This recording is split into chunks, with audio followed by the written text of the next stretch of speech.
Hola, buenas tardes Carolina, ¿cómo te va? Acá estamos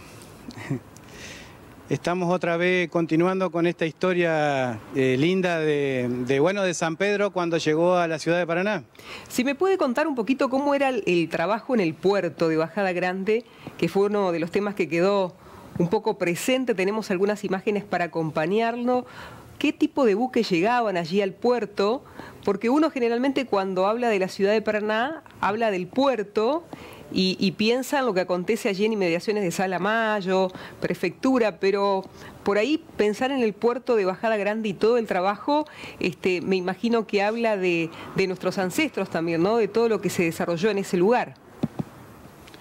Sí, por supuesto, Carolina. El puerto de Bajada Grande, por ahí pasa inadvertido por hoy para los paranaenses, pero fue sumamente muy importante por el hecho de que ahí era un puerto de ultramar, que primero fue un puerto, digamos, que se empezó a utilizar para cargas menores, pero después se tuvo que hacer un puerto porque Paraná fue ya más importante y hubo que traer mercadería de aguas profundas, de Europa, de distintos lugares de otros lados del mundo, digamos. Entonces, ese puerto se transformó en puerto de aguas profundas y los barcos que ingresaban acá eran barcos muy grandes, que intentaron justamente traer todo lo que necesitaba acá Paraná. Obviamente después el Puerto Viejo, el Puerto Nuevo, empezaron a reformular la historia y ingresar por ahí toda esa mercadería, para llamarlo así, lo que entraba a Paraná. Y obviamente ese puerto fue el elegido para traer esta gran estructura que era muy pesada y muy importante en ese momento, y obviamente las empresas de acá de Paraná no tenían toda la tecnología como para poder justamente poder, ¿cómo decirlo?, transportarlo desde el puerto hasta acá. Por eso era sumamente importante bajarlo allí, en ese puerto. En este puerto, en Bajada Grande, hubo muchísima actividad comercial. ¿Qué nos puede decir? Estamos hablando del siglo pasado. Sí, por supuesto. Vuelvo a decir lo mismo. La tecnología que había en ese momento estaba preparada para descargar menos cargas que las que tenemos ahora. Pero sí, cuando pasó esto de traerlo a San Pedro, hubo que repensar esa tecnología para poder hacer y trabajar con pesos pesos un poquito más importantes, digamos. A partir de lo que se creyó que fue un accidente, el caerse el San Pedro. El San Pedro no se cayó, solamente se inclinó en ese momento, y ahí hubo que recurrir a otro tipo de herramientas, como lo contábamos en la nota anterior, que eran unos planchones del ferrocarril con unos guinches más potentes. Aquí lo vemos a San Pedro. ¿Está tal cual, profesor, se lo trajo?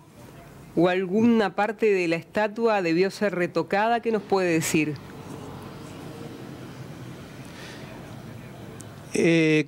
No, Carolina, no te estoy escuchando bien. Ajá. Que yo le preguntaba, profesor, que si el San Pedro está tal cual se lo trajo o alguna parte de la estatua debió ser retocada, años anteriores. ¿Qué nos puede decir? Bueno, en realidad la estatua de San Pedro, esta que tenemos acá en Paraná, es una estatua que es un regalo de León Solá, el hijo de quien fuera el gobernador.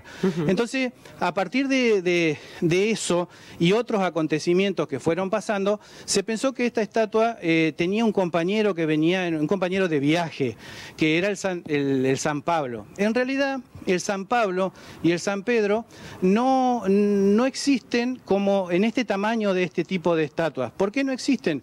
Porque lo que pasó acá fue que en 1883, cuando se pone la piedra fundamental de la catedral, se hace un gran evento acá en la ciudad de Paraná, que se intenta hacer y conocer el proyecto original de Arnaldi, quien la diseñó. En ese proyecto original nosotros podemos ver en el frontis de la catedral, y yo poseo, en mi investigación pude comprar en Buenos Aires una de las medallas que se entregaban en aquel momento, que eran sumamente importantes. Se entregaron 3 tipos de medallas, por eso el evento es sumamente importante para aclarar esto del mito de San Pedro. ¿Por qué es importante? Porque se entregaron medallas de oro, de plata y este tipo que es de bronce.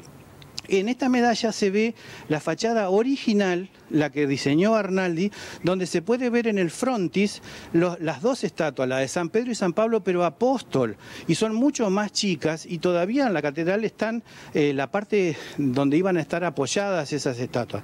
A su vez también en el Museo de la Ciudad de Paraná hay una copia del original, digamos, de la fachada, donde se puede ver que el frontis también llevaba un relieve, y a su vez de ese relieve, a los costados se podían ver el San Pedro y el San Pablo. En ese evento importante de acá de la ciudad de Paraná, obviamente que lo conoció muchísima gente, quedó esa impronta de decir acá hay un San Pedro y un San Pablo. No llegaron nunca las estatuas esas a Paraná porque fueron pedidas y por problemas después, en 1915, cuando fallece Arnaldi, no se alcanzan a terminar. Pero sí este San Pedro viene por otro lado, por otra cuestión, por un regalo, y es totalmente distinto. Es increíble, es cierto, uno cuando habla de San Pedro habla de San Pablo también, ¿no? Porque, en la historia de la iglesia están muy vinculadas las dos figuras, pero lo cierto es que solamente está aquí, San Pedro, y esta medalla, ¿de qué año data, me decía profesor, la que tiene usted en la mano, que pudo conseguir en Buenos medalla, bueno, la medalla esta es de cuando se presenta en el terreno baldío, todavía no estaba la catedral, el proyecto original.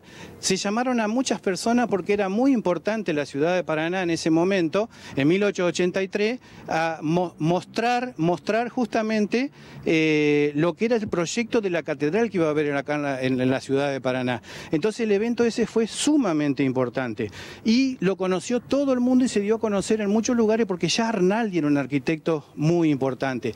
A su vez hay que destacar también que en pocas fechas después, digamos, de 1900, pasaron algunos acontecimientos que ayudaron a mantener el mito del San Pedro y el San Pablo.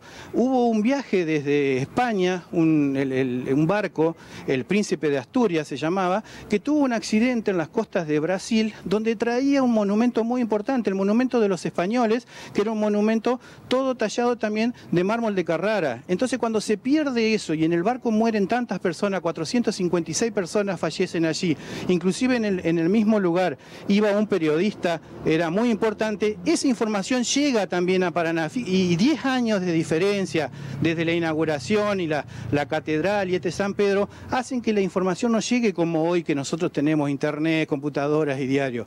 Y ese periodista que al ser tan importante y haberse salvado en ese llega a Paraná esa información y todo el mundo dice ahí está el San Pedro, el San Pablo que se hundió y toda esa cuestión. Y eso llega a generar ese mito del San Pedro y el San Pablo adelante de la catedral. Y en realidad nunca iba a haber un San Pablo tampoco, porque el San Pedro que tenemos nosotros es el San Pedro Papa y nunca va acompañado de otro Papa en la iglesia.